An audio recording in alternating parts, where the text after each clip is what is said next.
Buenas tardes, bienvenidas y bienvenidos al webinar Miradas Europeas al Indo-Pacífico en el marco de la presidencia española de la Unión Europea.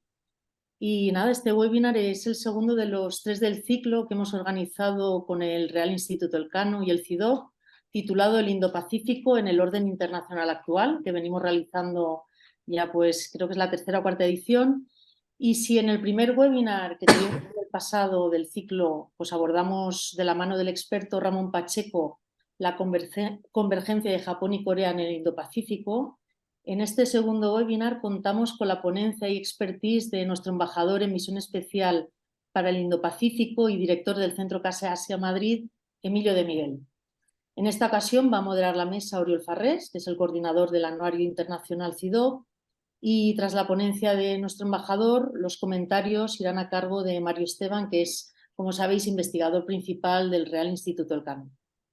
Después vamos a contar con un turno de preguntas que podrán realizarse a través del chat que hemos habilitado, así que desde aquí os animamos a que participéis activamente porque enriquece el debate y el contenido del webinar.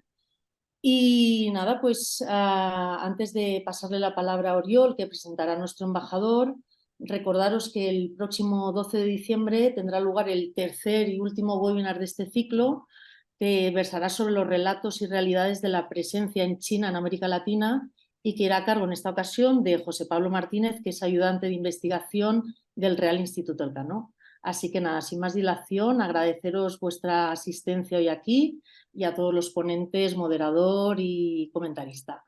Así que sin más dilación, Oriol, por favor, cuando quieras. Gracias. Pues muchísimas gracias, Yasmín. Como siempre es un placer estar en tan buena compañía, un placer ejercer hoy de moderador e introducir brevemente la nueva sesión de este ciclo que dedicamos al Indo-Pacífico y que en esta ocasión lleva por título Miradas Europeas al Indo-Pacífico en el marco de la presidencia española. Una mirada que el embajador nos señalaba con una barra y una S, señalando como un plural, ¿no? Veremos, supongo, a partir de la presentación, pues a qué viene estas miradas europeas hacia el Indo-Pacífico y si es que es más de una. Como decía Yasmín, pues la presentación de hoy correrá a cargo de Emilio de Miguel, que es el embajador en misión especial para el Indo-Pacífico, que tiene una visión privilegiada de los dos temas que centran la presentación de hoy, como son la mirada o estas miradas europeas hacia la región del Indo-Pacífico, que siempre busca ser esta mirada europea una mirada constructiva y cooperativa hacia la región, y a la que hoy sumaremos pues, un balance de los avances dados durante la presidencia semestral española del Consejo de la Unión Europea, que como saben pues, se inició en julio y culminará en diciembre cuando España pues, le pase el testigo a Bélgica. Si nos centramos un poco, y para introducir un poquito, ¿no? Dar un poquito de contexto a esta sección, si nos centramos en el primero de estos aspectos, esta mirada europea hacia el Indo-Pacífico, pues debemos siempre hacer mención del documento que la formaliza, que es la Estrategia para la Cooperación en el Indo-Pacífico, que fue publicada en 2021 siguiendo la estela de 3 Estados miembros que habían publicado sus propias estrategias y que Bruselas pues, convirtió en un marco general para orientar pues, las políticas exteriores de los Estados miembros, especialmente aquellos Estados miembros que no habían publicado una estrategia per se, ¿no? Como es el caso de España, que como veremos, pues es una estrategia que consagra principios pues, como el apoyo al orden internacional basado en reglas, la cooperación con socios y aliados de mentalidad afín, la apuesta por el libre comercio y la libre navegación, o la conectividad y que defiende la inclusividad y la cooperación multisectorial con China. Es esa estrategia europea pues, una estrategia que se está tejiendo pues, a la sombra de la rivalidad entre China y Estados Unidos, una rivalidad que tiene lugar por la primacía en el orden internacional, que además viene pues, seguida o sigue a una serie de disputas comerciales y tecnológicas también, y de un enrarecimiento del ambiente de seguridad en Asia-Pacífico, en particular pues, en torno al estrecho de Taiwán y al mar del sur de China. A ello pues, recientemente se han sumado también las derivadas de la invasión rusa de Ucrania, que pues, además de llevar la guerra pues, a las puertas de Europa, ¿no? De la Unión Europea, también pues, ha provocado un reforzamiento de la alianza transatlántica, que en la práctica pues, ha empujado a la Unión Europea pues, a adoptar un lenguaje mucho más similar al de los Estados Unidos y adaptarse pues, a lo que se está dando, que es una creciente interconexión de los escenarios asiático y europeo, ¿no? De los escenarios de seguridad asiático y europeo. Si atendemos a las declaraciones de la Unión Europea, esta aspira pues, a convertirse en un actor estratégico de seguridad en el Indo-Pacífico, pero debemos señalar que es un actor orientado a defender la estabilidad, la paz y la prosperidad en la región. Como hemos dicho pues, al comienzo de esta introducción, España hace suyos estos objetivos y prioridades de la estrategia europea, a la que ha dado impulso durante la presidencia española del Consejo. Pero no me voy a extender mucho en eso, pues porque tenemos hoy aquí al embajador en misión especial y nadie conoce mejor que él, pues no, todo el trabajo que se ha hecho durante esta presidencia. Si Emilio me lo permite, me gustaría citar solamente un artículo que él publicó en julio de 2022 en Política Exterior y que terminaba precisamente diciendo: la presidencia española del Consejo de la Unión Europea tendrá lugar en el segundo semestre de 2023, pues es decir, justo ahora, cuando se cumplirán 2 años del lanzamiento de la Estrategia de la Unión Europea para la Cooperación en el Indo-Pacífico. Será ese el momento de recapitular sobre el avanzado y preparar el siguiente bienio. O sea que yo creo que más puntuales no podemos ser a esa cita, ¿no?, a la que nos empezaba Emilio. Y nada, sin más dilación, pues quise presentarle brevemente. A muchos ya le conocen porque también participó en la anterior edición del ciclo. Emilio es director del Centro de Casa Asia en Madrid y también es el embajador en misión especial para el Indo-Pacífico. Emilio ingresó en la carrera diplomática en 1990 y desde entonces se ha especializado en temas asiáticos. Entre otros destinos, pues ha estado destacado en Filipinas, en Singapur y también en Tailandia, donde fue embajador de España. Nada, Yasmín lo introducía un poquitín al principio. Antes de dar la palabra a Emilio, recordarles, esperamos sus intervenciones, sus preguntas que trasladaremos a la mesa al final de esta presentación, que irá seguida, justo esta presentación viene seguida por unas reacciones de María Esteban, y después abriremos el turno de preguntas. Como siempre, el mecanismo para pasárnoslas pues es por escrito y a través del chat de la aplicación, ¿no?, de Zoom, y yo pues como moderador pues intentaré agruparlas de la mejor manera posible. Pues nada, sin más dilación, me gustaría dar la palabra al embajador Emilio de Miguel. Gracias por acompañarnos hoy, Emilio. Y nada, pues esperamos poder saber esas miradas europeas, pues a qué responden y que nos expliques un poco pues este trabajo que se ha estado haciendo durante la presidencia. Muchas gracias. Adelante, Emilio. Gracias a ti, Oriol. La verdad es que has hecho una introducción tan buena que casi siento la tentación de irme a casa porque lo has dicho ya todo. Empezaré diciendo, cuando surgió el concepto de Indo-Pacífico, muchos analistas lo vieron en términos de rivalidad China-Estados Unidos y contención de China. La Unión Europea no lo ve, no quiere ver el Indo-Pacífico de esta manera. Y una muestra de ello es, como indicaste, que precisamente el título completo de la estrategia de la Unión Europea es Estrategia para la cooperación en el Indo-Pacífico. Es decir, primamos la cooperación sobre otros factores geopolíticos. La Unión Europea ve el concepto de Indo-Pacífico como necesario por dos motivos. Por un lado, en la actualidad es necesario tener una visión integrada de los dos océanos, Pacífico, sobre todo Pacífico Occidental y Océano Índico. Por estos, las principales rutas marítimas del mundo cruzan por estos océanos. Pensemos que la ruta Índico más Pacífico, por ahí transitan la mayor parte de las importaciones de energía de China, Corea y Japón. También es la vía por la cual pasan las exportaciones de estos tres países, muchas de ellas en dirección a Europa. Un segundo motivo por el cual el concepto de Indo-Pacífico es más que conveniente era la necesidad de integrar a la India. Una potencia al alza, una potencia tan importante como la India, en el viejo Asia-Pacífico estaba fuera, sobre todo desde el momento que quedó fuera de APEC y de alguna manera quedó orillada en los distintos modelos de arquitectura regional en Asia-Pacífico. Visto esto, querría insistir en algunos elementos de la visión de la Unión Europea sobre el Indo-Pacífico en los que me quiero detener. Habría otros elementos sobre los cuales podría comentar, pero estos son los que me parecen más definitorios de la visión europea. En primer lugar está la cuestión de los partenariados. Resulta interesante, todas las estrategias que se han publicado sobre el Indo-Pacífico hablan de partenariados. Es como si nos hubiéramos dado cuenta que el Indo-Pacífico es un océano demasiado grande como para que nadie, ni tan siquiera Estados Unidos, pueda pretender ser un actor independiente y autónomo sin trabajar con otros estados, con otros estados. Así, la Unión Europea, los principales partenariados que tiene en la región, por un lado, consideramos socios estratégicos a China, Japón, Corea la India y, aunque no sea específicamente estratégico, la cercanía con Australia es también muy elevada. En segundo lugar, tenemos las relaciones con ASEAN. ASEAN, la Unión Europea es socio de diálogo desde 1977. En diciembre de 2020 elevamos el nivel de relaciones al de alianza, partenariado estratégico, con lo cual, al pensar en partenariados, es también el primero en el que la primera asociación en la que pensamos. Y finalmente, entre los partenariados, querría destacar el Foro de Islas del Pacífico. Recientemente se ha firmado el Acuerdo de Samoa y en los últimos 2 años el Pacífico Sur, que tradicionalmente era un área que se consideraba pro-occidental y donde Australia principalmente tenía un papel clave, hemos visto cómo la situación política en el Pacífico Sur evolucionaba, lo cual lleva a la Unión Europea a buscar un reforzamiento de las relaciones con los estados insulares del Pacífico, miembros del Foro de Islas del Pacífico.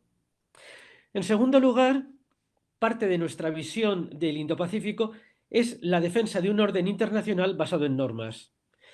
Yo creo que cuando Shinzo Abe en 2007 propuso el término Indo-Pacífico, estaba pensando en lo que había sucedido en el Mar del Sur de China, donde la Convención de Naciones Unidas de Derecho del Mar no había sido respetada y se habían creado situaciones por la vía de facto. Pienso que en el pensamiento de Shinzo Abe estaba evitar que esta situación se repitiera en el Océano Pacífico Occidental y en el Océano Índico. Yo creo que para las potencias medias, como somos los Estados miembros de la Unión Europea o como lo pueda ser Japón, es muy importante tener un orden internacional basado en normas.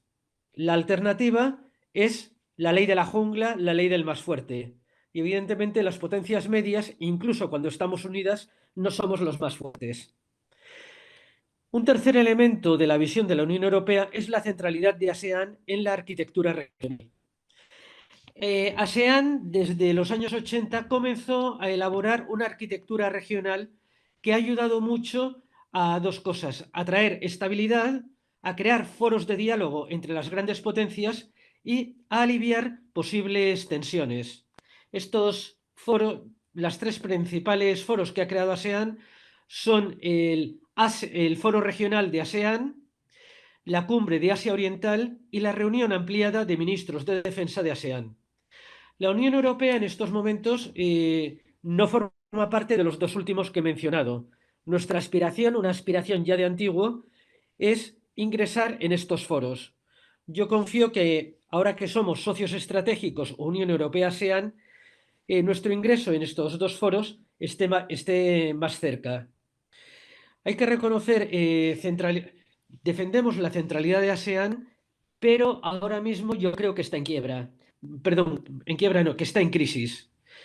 Está en crisis por dos motivos. Por un lado, los propios problemas internos de ASEAN. Los últimos años han sido difíciles para ASEAN y lo podemos ver en dos cuestiones. Por un lado, en el Mar del Sur de China, que es muy importante, una controversia muy importante para varios de sus socios y donde, sin embargo, ASEAN se ha mostrado incapaz de mostrar un frente cohesionado y unido.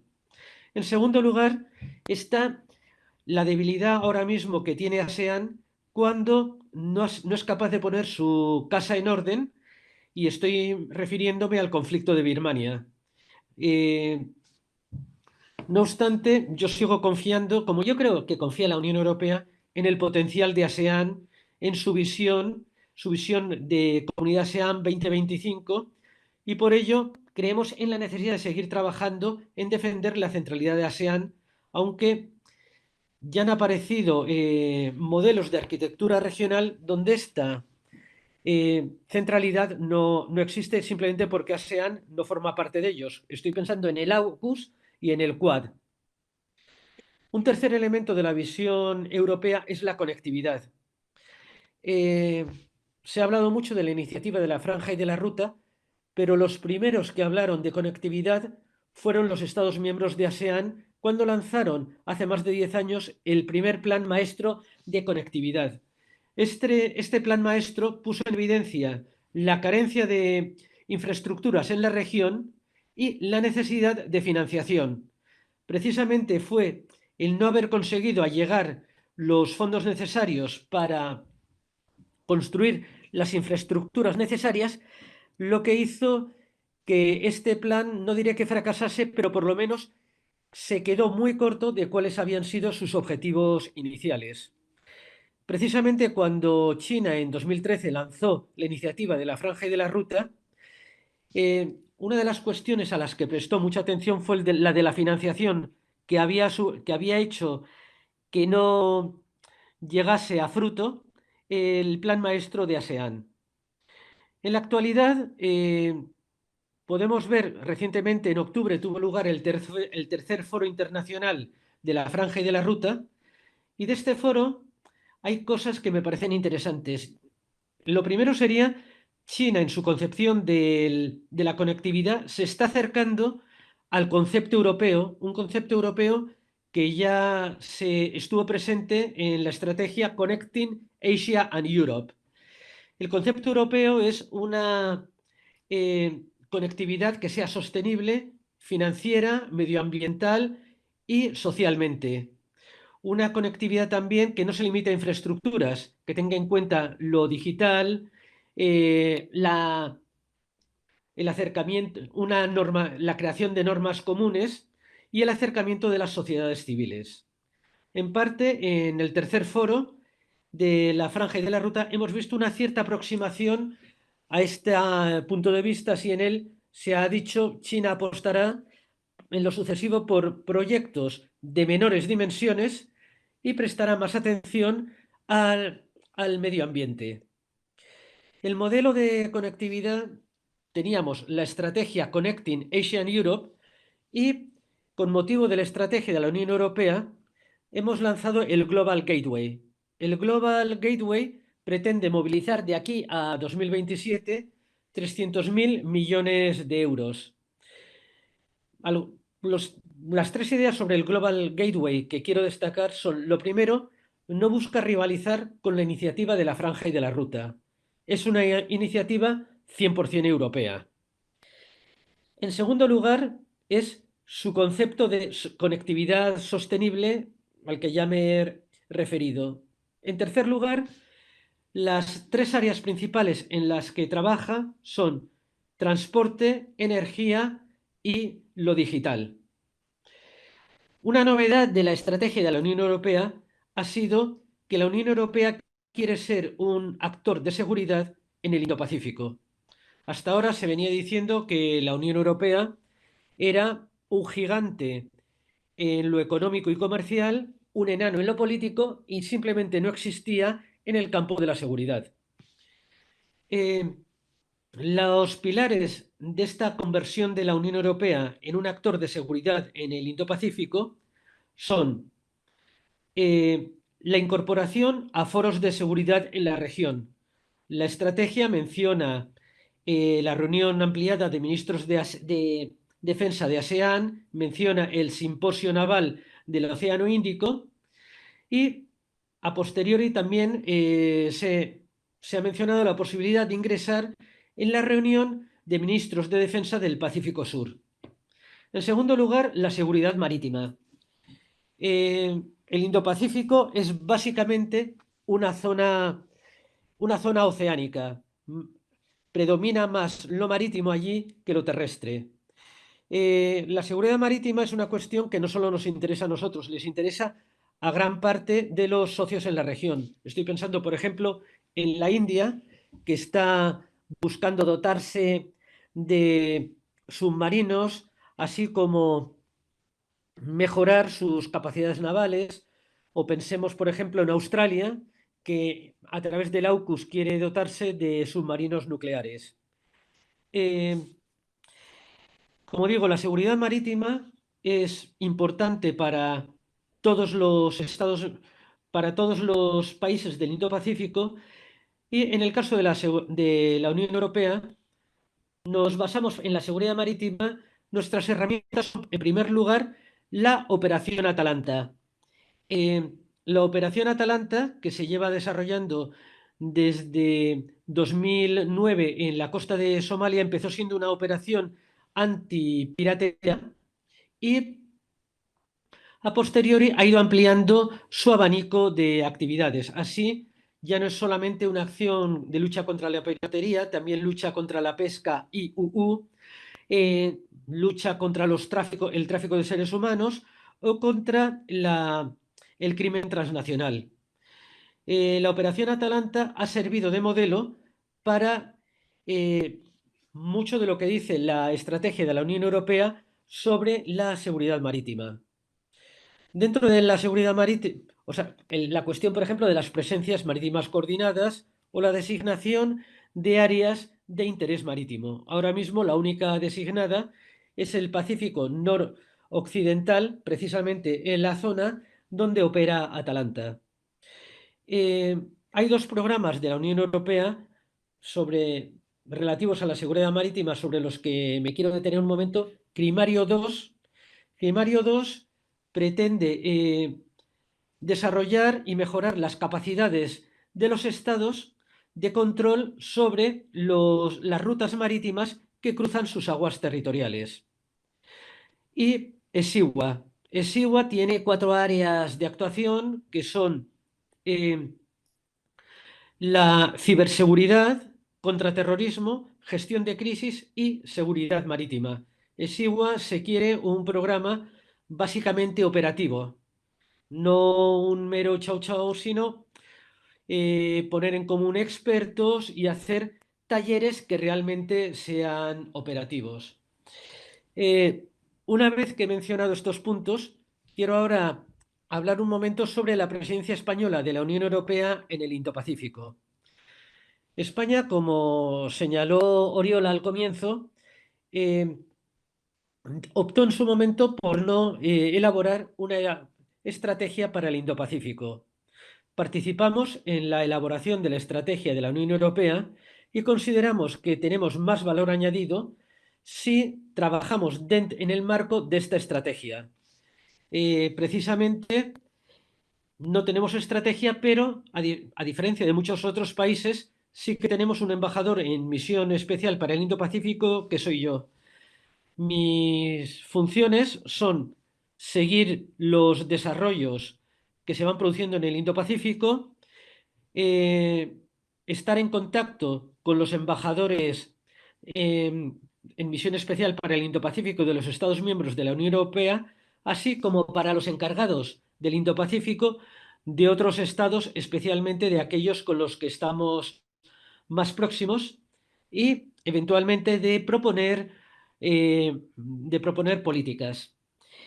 Dicho esto, en la presidencia de la Unión Europea, España, las actividades que ha tenido han sido 4 fundamentalmente. En primer lugar, liderado por Casa Asia, organizamos la Junta de Gobernadores de ASEF en Barcelona a comienzos de julio y luego en Salamanca organizamos el ASEF Young Leaders del 12 al 16 de septiembre.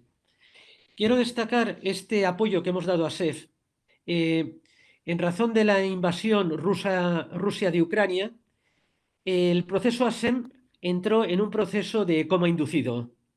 Simplemente con Rusia en ASEM se funciona por consenso y con la presencia de Rusia no se podía seguir funcionando. En cambio, en ASEF, donde se funciona por mayorías, sí que era posible, como se hizo, suspender a Rusia y seguir funcionando. España dio importancia durante su presidencia a ASEF porque, en primer lugar, valoramos que muchas veces se olvida la importancia de los contactos intelectuales, culturales y sociales. Es algo que se olvida, incluso tengo que reconocer que en la propia estrategia de la Unión Europea apenas se aborda esta cuestión. En segundo lugar, nos ha parecido importante en un momento de crisis reforzar ASEF y mostrar que estamos con ASEF y que deseamos seguir contribuyendo a su buen funcionamiento y a la gran labor que ha tenido en todos estos años. El 19 de octubre, España organizó en Barcelona una reunión de los directores de Asia de los directores de la Unión Europea para Asia-Pacífico. Abordamos 3 cuestiones, que fueron India, China y el Indo-Pacífico. El día anterior, en unión con el Instituto de Estudios Estratégicos de París, habíamos tenido un seminario también centrado sobre el Indo-Pacífico y más centrado en cuestiones de seguridad. Y ya la cuarta gran actividad que vamos a tener durante nuestra presidencia será el próximo 13 de diciembre. La Fundación Consejo, España-India, Casa de América, Casa Asia, vamos a organizar un seminario sobre el Indo-Pacífico visto desde la perspectiva de la India, que está a punto de terminar su presidencia del G20, la perspectiva de Perú, que está presidiendo la Alianza del Pacífico, y España, en tanto que presidencia de la Unión Europea. Quiero destacar la importancia que damos a este seminario porque tal vez un gran olvido que hemos tenido en la estrategia de la Unión Europea ha sido Latinoamérica. El marco geográfico de la estrategia europea va de la costa oriental de África al Pacífico Sur. Nos hemos dejado fuera la costa pacífica de América y yo creo que nos ha faltado hasta ahora un suficiente diálogo con los estados latinoamericanos sobre el Indo-Pacífico, su visión de él y buscar vías para colaborar conjuntamente en esta región. Yo creo, son las 6:30, que lo dejo aquí y tal vez temas que no haya comentado pueden surgir durante durante el turno de preguntas. Pues muchísimas gracias, Emilio. Yo creo que ha sido una exposición súper completa, además muy pedagógica, muy por partes, muy ordenada. O sea que muchísimas gracias. Creo que hemos aprendido mucho de los dos temas. Y además con estos tintes de optimismo, ¿no? Que nos hablabas que un poco esta mirada china de la conectividad, pues que se estaba acercando con la Unión Europea. Yo creo que eso es una muy buena noticia.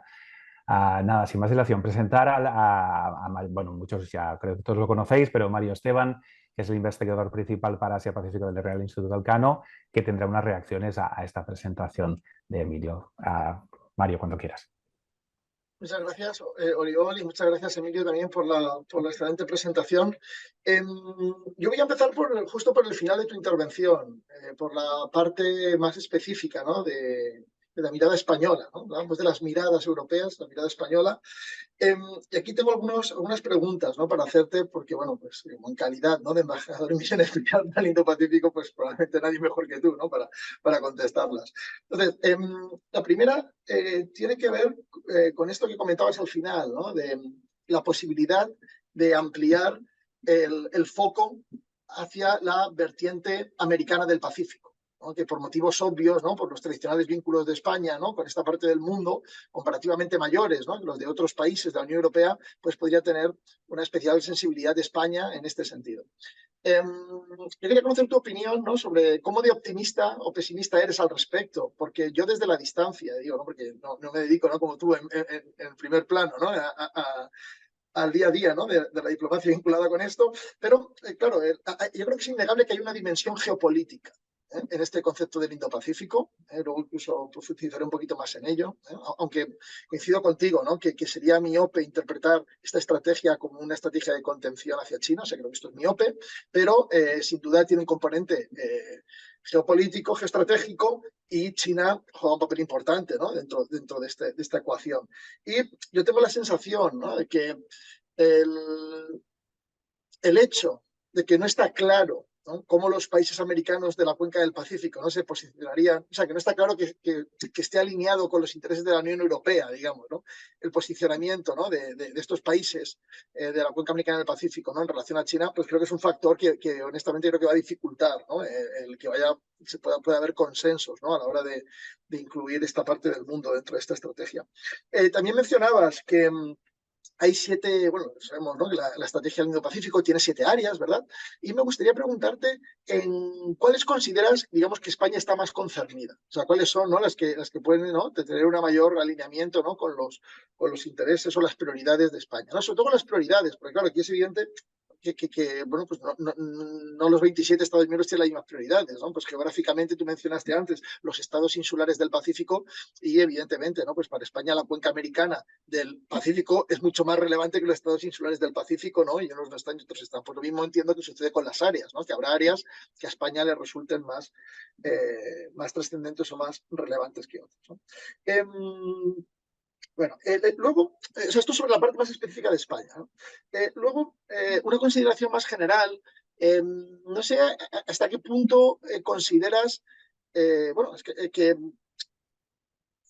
digamos, el contexto, ¿no?, posterior al anuncio de la Estrategia Europea hacia el Indo-Pacífico, pues la verdad es que ha sido un poquito, bueno, ha sido desafortunado, ¿no?, por muchos motivos, ¿no?, es evidente, pero en este debate concreto en el que estamos aquí, pues también ha sido probablemente desafortunado para un mayor desarrollo de dicha estrategia.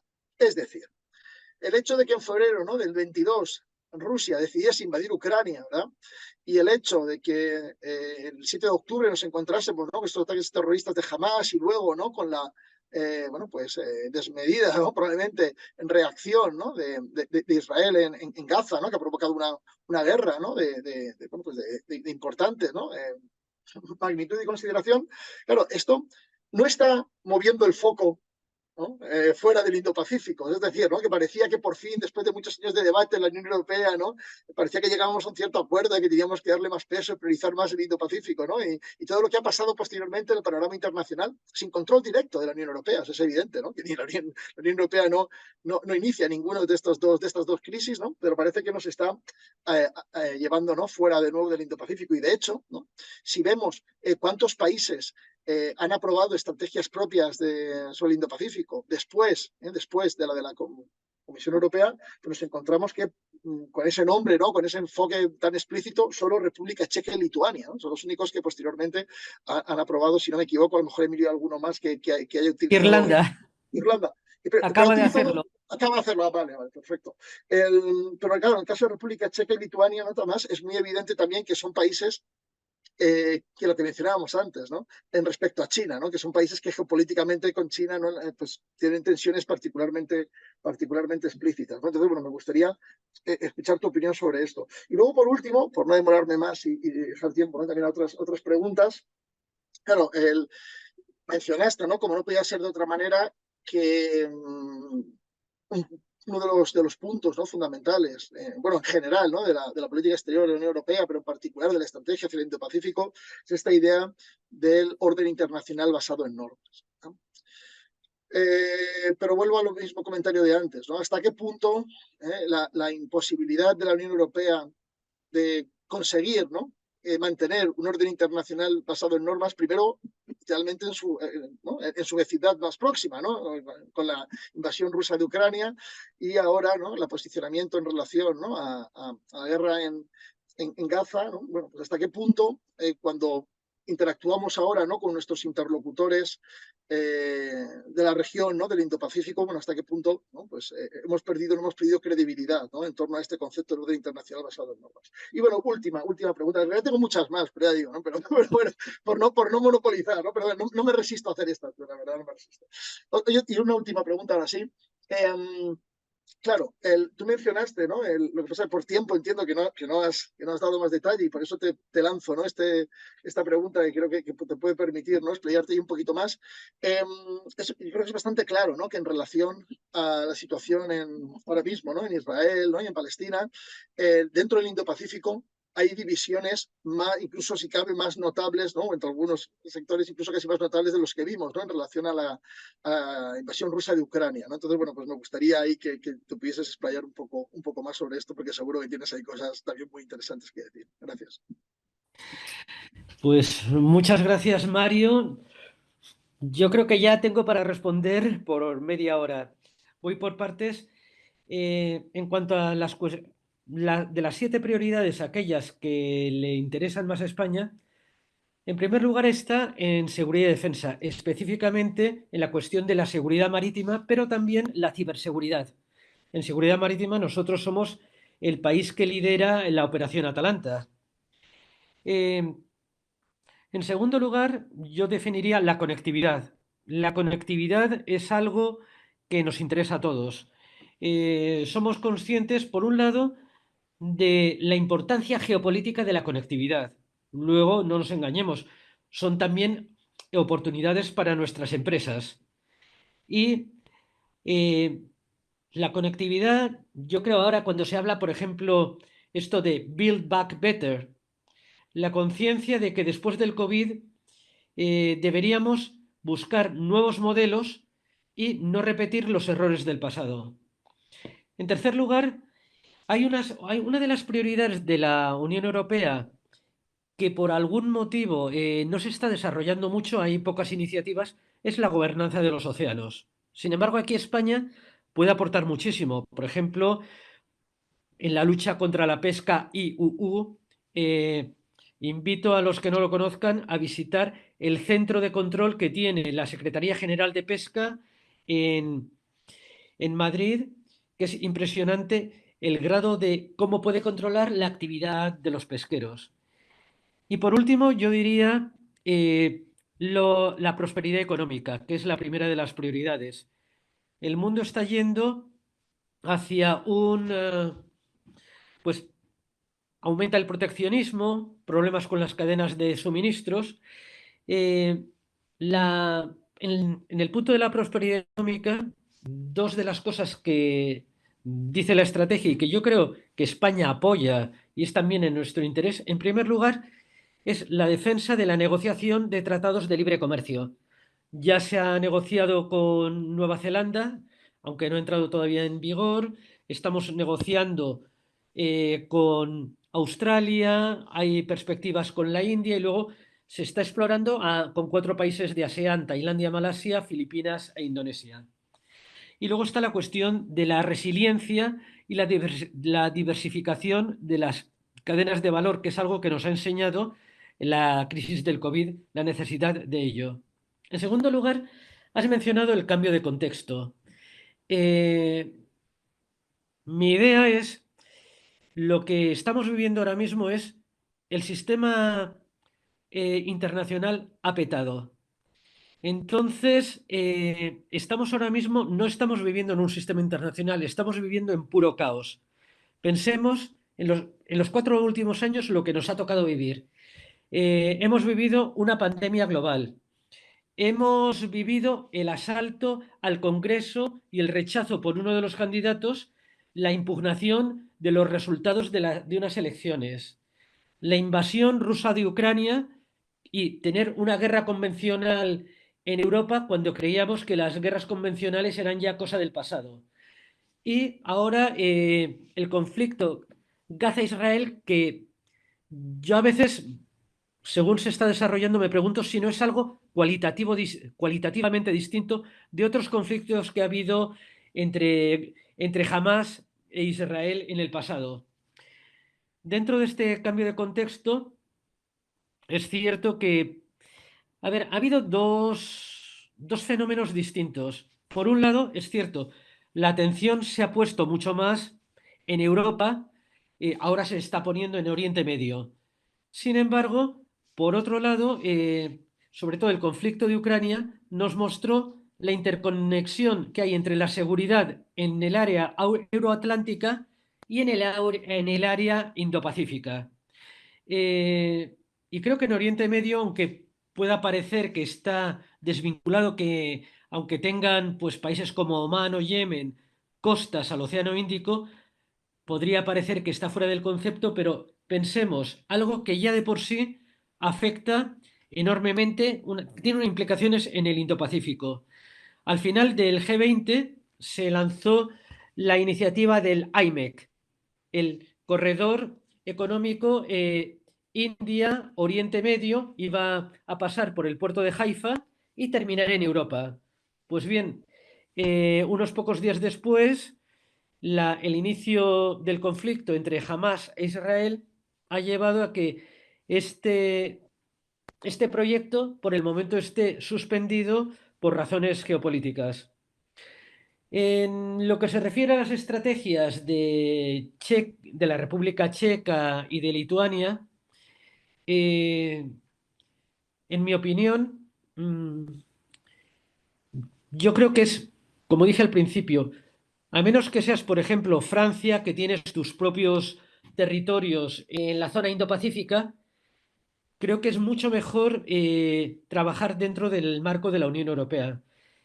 ¿Hasta qué punto, por ejemplo, la República Checa o Lituania pueden desarrollar sus propias estrategias? ¿Con qué recursos? Creo que es mucho más positivo trabajar en un marco en el que estemos todos unidos. En lo que se refiere al orden internacional basado en normas, yo creo en el orden. Creo que es necesario, pero también creo que el orden no tiene por qué ser inmutable. El orden liberal que estamos viviendo se creó en un contexto muy diferente al final de la Segunda Guerra Mundial. Como todo nada es permanente en la vida, pues sí, creo que deberíamos plantearnos una reformulación que se ajuste más a la estructura actual de la sociedad internacional. Pero es algo donde se debe buscar un consenso, no que unos pocos estados intenten empujar, porque esto es algo que nos importa a todos. Y además vivimos en un mundo donde ya los problemas son globales. Cambio climático, migraciones, y estos problemas afectan desde a Vanuatu hasta a Estados Unidos. Entonces, es lógico que Vanuatu, que incluso está mucho más afectado por estos problemas que Estados Unidos, su opinión sea escuchada. En cuanto a el conflicto de Gaza,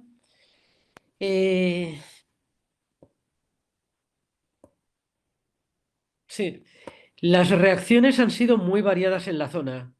India ha adoptado una posición muy variadas en la zona y también hay que verlo. En muchos casos han sido evidentemente consideraciones domésticas las que han impulsado las distintas reacciones. India más pro-Israel, China más pro-Palestina, Indonesia y Malasia 100% pro-palestinas. Y yo diría que una cosa significativa, estamos acostumbrados, en el pasado había un conflicto en Gaza o con Hezbollah y Israel tenía la certeza de que la gran superpotencia Estados Unidos estaría con ella 100%. Ahora se produce un cambio. El mundo es más multipolar. Estados Unidos sigue siendo la principal potencia, pero el mundo ya es más multipolar y te encuentras que la segunda potencia en importancia ya no tiene una visión tan próxima ni está tan dispuesta a apoyarte como en el pasado con Estados Unidos. Tal vez, he dicho antes que el conflicto Hamás-Israel actual es un conflicto cualitativamente distinto a los que han tenido en el pasado y tal vez una de las grandes diferencias cualitativas es la distinta reacción que están teniendo varios estados y cómo la imagen de Israel yo diría que se ha visto en este conflicto mucho más afectada que en otros conflictos anteriores. Pues muchísimas gracias a los dos. Gracias, Mario, por estas reacciones y por estas preguntas, como siempre, tan bien atinadas y por la capacidad de concisión de Emilio también para darles respuesta. Tenemos una primera pregunta que nos lleva desde el público. Intentaré resumirla un poco a ver si cojo bien el espíritu de la pregunta, porque, claro, yo creo que se interroga por esta... Hemos hablado, ¿no?, de que la Unión Europea es como este actor constructivo de seguridad, ¿no?, que quiere tener un rol de seguridad, pero un rol constructivo y muy dirigido a la paz y a la prosperidad, ¿no? Pero se nos pregunta, llegado el caso de que estas tensiones que existen en la región pudieran escalar y escalar hasta un nivel elevado, ¿qué podríamos esperar de la Unión Europea? Y llegado el caso incluso de España en solitario, pero de la Unión Europea llegado el caso de un conflicto y cómo podría reaccionar, ¿no? Y a que estas situaciones pues, se nos plantean a veces como inevitables, ¿no? ¿Cuál podría ser la reacción, Emilio? Si te parece también yo me tomo la libertad como moderador de plantearte alguna pregunta, porque realmente no me puedo resistir, mientras también se anima el resto de audiencia, el resto de personas que nos siguen en el público, y te planteo, pues, ¿cómo interpretas tú o cómo crees que debemos observar este acercamiento que hemos visto, este encuentro, porque veremos si es un acercamiento, un encuentro entre Xi Jinping y el presidente Biden que se tuvo lugar en San Francisco? Si crees que esto es un primer paso hacia una relativa pues normalización de relaciones, o si es algo mucho más puntual, mucho más un encuentro diplomático, poner algunos guardarraíles, ¿no? Y en realidad pues la deriva seguirá siendo la misma, ¿no? Te planteo si te parece estas dos y esperamos alguna reacción más desde el público. Vale, con respecto a la primera, la Unión Europea, desde luego, quiere ser un actor de seguridad. Tenemos la brújula estratégica con la cual aspiramos para 2030 ser realmente un actor global de seguridad. Que no nos olvidemos, la seguridad tiene muchos factores. Cuando pensamos en seguridad no es solo lo militar. Seguridad implica también industrias de defensa, pero también implica implica lucha contra amenazas no tradicionales a la seguridad, por ejemplo, el crimen transnacional. La Unión Europea, yo creo, seamos realistas, podemos adoptar mecanismos de gestión de crisis. Si la persona que ha formulado la pregunta piensa en un conflicto mayor, yo creo que el realismo es, no creo que la Unión Europea estuviera en condiciones. Podríamos prestar un tipo de ayuda parecido al que estamos prestando en Ucrania, pero no creo que fuéramos capaces de aportar medios militares directamente. En cuanto a tu pregunta sobre cómo interpretar el acercamiento entre Xi y Biden en San Francisco, yo aquí soy optimista hasta cierto punto. Yo creo la confrontación había llegado demasiado lejos y yo creo que ambos eran conscientes de que se necesitan, de que el mundo necesita que haya una cierta coordinación, no es la palabra, un cierto entendimiento entre ambos. Entonces, yo creo que han hecho lo que había que hacer, es bajemos el nivel de tensión, busquemos áreas donde podamos trabajar juntos. La racionalidad lleva a mantener esta colaboración, pero luego no olvidemos, están la racionalidad propia que introduce la lucha entre superpotencias, cuando una potencia se percibe en declive y otra que quiere asumir su puesto. Estoy pensando en el libro de Graham Allison, creo que se llamaba Descent into Chaos, tal vez. Bueno, no me acuerdo ahora bien del título, pero yo creo que todos lo hemos leído. Muchísimas gracias. Yo creo que un poco compartimos todos, ¿no? Esta mirada de que realmente se había escalado hasta un punto que era un poco peligroso y que se compartía en las dos partes, ¿eh? O sea, al final crear esta sensación de unos límites para evitar, por ejemplo, pues, posibles accidentes, ¿no? Transmito un par de preguntas más que nos llegan desde el público. La primera es hasta qué punto, se interroga por la credibilidad de la Unión Europea y hasta qué punto la acción de la Unión Europea es suficientemente coordinada como para que sea percibida como un actor creíble en el Indo-Pacífico, ¿no? Y esto yo creo que nos lleva a pensar de estas miradas que anunciabas tú al principio, ¿no? Hasta qué punto la Unión Europea tiene una posición unificada hacia el Indo-Pacífico y es un actor creíble en la región. Una segunda que también nos trasladaban era sobre la apertura de la oficina de la OTAN en el Indo-Pacífico. Había sonado esa oficina en Tokio. ¿Hasta qué punto este evento no sería pues, una elevación, una provocación de los actores locales? Entiendo que también particularmente para China. Y no podía ser interpretado pues, como un nuevo gesto de imperialismo occidental, nos decía. En lo que se refiere a la credibilidad de la Unión Europea, yo creo que la Unión Europea es un actor creíble, pero tenemos dos problemas. El primero es visibilidad.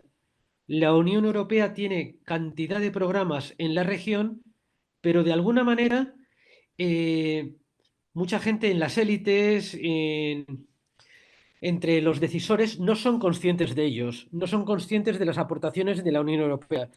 Esto es algo de lo cual, por cierto, la Unión Europea es consciente. Sabemos que tenemos ese problema de visibilidad y estamos intentando ver cómo resolverlo. Otro problema que tenemos en la región, y no solo en la región, en lo que se ha venido a llamar el sur global, tenemos un problema de narrativas. Por algún motivo, por ejemplo, la narrativa Rusia en África subsahariana con respecto a la guerra de Ucrania ha funcionado mucho mejor que la europea. Creo que aquí una reflexión que deberíamos hacernos los europeos, un problema que tenemos de cara a las narrativas es el resentimiento dejado por el colonialismo. Es algo que yo creo que no somos suficientemente conscientes y es algo con lo que deberíamos trabajar.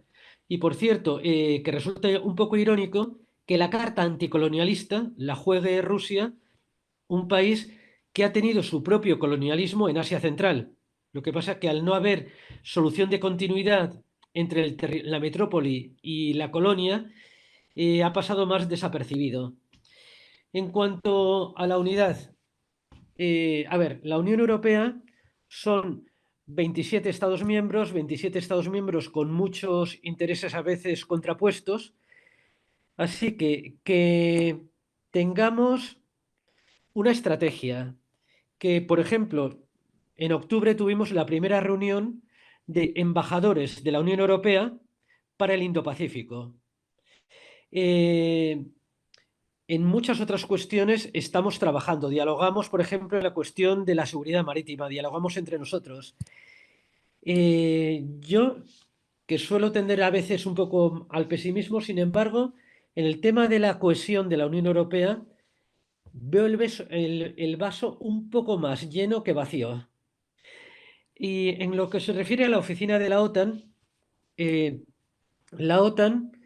en la cumbre de Madrid se invitó a los 4 socios AP, a los AP4 que son Corea, Japón, Australia y Nueva Zelanda. No olvidemos que es un proceso voluntario, o sea, no se les ha forzado a participar, ellos lo han querido. Y cada uno en la medida de sus deseos. Por ejemplo, Nueva Zelanda tal vez sea de los 4 el que tenga una aproximación más eh, menos estrecha. Bueno, la apertura de una oficina de la OTAN en el Indo-Pacífico, a ver, si va a ser una oficina puramente de enlace, no veo por qué sería necesario que nadie se sintiera amenazado. Perfecto, muchísimas gracias. La verdad es que da que pensar con la deriva del mundo, ¿no? Si realmente los pesimistas somos los que nos estamos volviendo optimistas, ¿no? Yo creo que al final da que pensar un poco cómo se está derivando el mundo. Nada, nos quedan 5 minutitos para cerrar. Miraba un poco el chat, de momento no se animaba nadie. No sé si Mario tenía alguna idea o alguna reflexión a lo que había mencionado el embajador. Si no, ya a mí se me ocurría preguntarte por esta expansión que hemos visto recientemente de los BRICS, ¿no? Que además entrará en vigor, si no me equivoco, en enero de 2024. Estas nuevas incorporaciones que se están dando a la organización, un poco por la lógica que tú crees que tienen, la sensación, ¿no? Pues que estamos incorporando poderes regionales, y cómo crees que la Unión Europea está observando pues esta ampliación de los BRICS hacia la región. Sabes que son pues Arabia Saudí, Emiratos, ¿no? Irán, o sea, un poco la mirada que puede tener la Unión Europea hacia esta ampliación. Bueno, más que la visión de la Unión Europea, voy a dar mi propia visión. Los BRICS, yo creo que es parte de un movimiento que ha habido en los últimos años de crear organizaciones alternativas al orden liberal occidental. Entonces, pensemos, organizaciones como el Banco Asiático de Inversión en Infraestructuras o el BRICS responden a esta dinámica.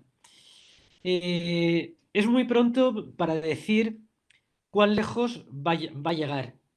La idea de ampliación siempre suena a institución que va para arriba, institución que se refuerza, pero la ampliación, también introducir socios tan variopintos, te puede introducir problemas de funcionamiento. China es quien le ha dado una mayor orientación al BRICS, quien un poco lo ha dirigido más, pero no olvidemos, está la India, que tiene, si no una rivalidad estratégica, no, todavía no podemos hablar de rivalidad estratégica con China, pero sí que podríamos hablar de fuertes desencuentros con China. Arabia Saudí, no sé, acaba de producirse la ampliación. Yo creo que necesitaríamos volver a hacer un webinar el año que viene para ver qué ha ocurrido y entonces sí que podría realmente responder a la pregunta. Perfecto, muchísimas gracias. Mario, no sé si tenías alguna reacción, alguna pregunta final pues, como para cerrar un poco la sesión. Bueno, tal vez sí, la verdad es que sí. Mira, una tiene que ver con, o sea, siguiendo reflexionando, porque a mí no me gusta irme mucho del tema, entonces yo sigo ahí con el Indo-Pacífico, ¿no? Claro, y sigo pensando, ¿no? Que el mundo, ¿no? Desde que se aprobó la estrategia de la Unión Europea para la región, por mucho que haya interconexiones entre unas cosas y otras, que las hay, ¿no? Y que no hay duda, pero nos está haciendo perder un poquito, por lo menos por el momento, nos está haciendo perder un poquito el foco, ¿no? En el Indo-Pacífico. Y de hecho, creo que también un ejemplo sobre esto, ¿no? Y por ahí mi pregunta, Emilio, ¿no? Tiene que ver con la cumbre de la Unión Europea de la próxima semana. Es decir, cuando China y la Unión Europea hablaban de geopolítica hace 4 a 5 años, hablaban mucho, o sea, no solo, pero una parte importante tenía que ver con la región, ¿no? Y con la vecindad de China, ¿no? Tiene que ver también con Corea, con la península coreana, ¿no? Tiene que ver con el mar del sur de China, ¿verdad? Y yo tengo la sensación de que la semana que viene, ¿no? La geopolítica que puedan tocar la Unión Europea y China pues va a tener mucho más que ver con Rusia, Ucrania y por supuesto Oriente Medio, ¿no? Entonces yo creo que también es un indicador, ya digo, ¿no? de que bueno, por el momento la conversación se está trasladando, ¿no? a otros lugares, ¿no? Pero bueno, no sé, Emilio, un poco qué piensas de esto, cómo piensas, cómo ves que puede ¿no? Si tendrá lugar, o sea, si tendrá espacio, ¿no? El Indo-Pacífico como región, ya digo, ¿no? en la agenda de la Unión Europea-China la semana que viene, y un poco, bueno, pues qué reflexión haces sobre esto.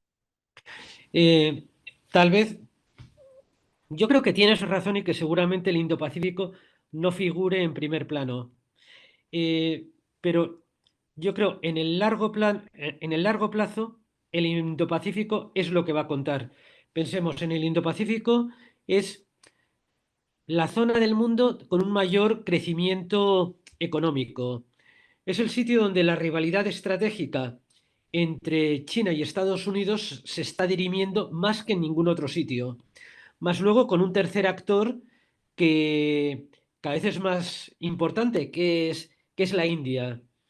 En cuestiones de cambio climático, es una de las zonas del mundo más afectadas por el cambio climático. Y al mismo tiempo, algunos de los principales países contaminantes se encuentran en la región. En resumen, el Indo-Pacífico es demasiado grande y están pasando demasiadas cosas en él como para que quede arrumbado pues, por la guerra de Ucrania o el conflicto de Gaza. Pues muchísimas gracias a todos, muchísimas gracias Emilio, Mario, Yasmín, a Casa Asia, Radio Instituto Elcano por participar en este evento. Me gustaría acusar, también recibo a una de las personas que nos pasaba una petición para que valoremos cambiar la hora de los seminarios porque es muy tarde y es muy difícil para seguirlos desde Asia. Recibo este comentario y lo intentaremos, lo pensaremos, por poco que lo podamos hacer. Nada, agradecerles a todos y a todas habernos acompañado hoy, emplazarles al próximo 12 de diciembre, que tendrá lugar la última sesión de este ciclo, una sesión que lleva por título Relatos y realidades de la presencia china en América Latina y que cerrará pues, esta nueva edición del ciclo. Esperemos que sigan otras más, Como saben, pues todas estas conferencias están disponibles en el canal de YouTube de Casa Asia. Las pueden ver en diferido, verán las sesiones que han antecedido este ciclo. Y nada, les emplazo a la próxima. Muchísimas gracias a ponentes y participantes y hasta la próxima. Gracias. Gracias a ti. Gracias, hasta la próxima. Hasta la próxima.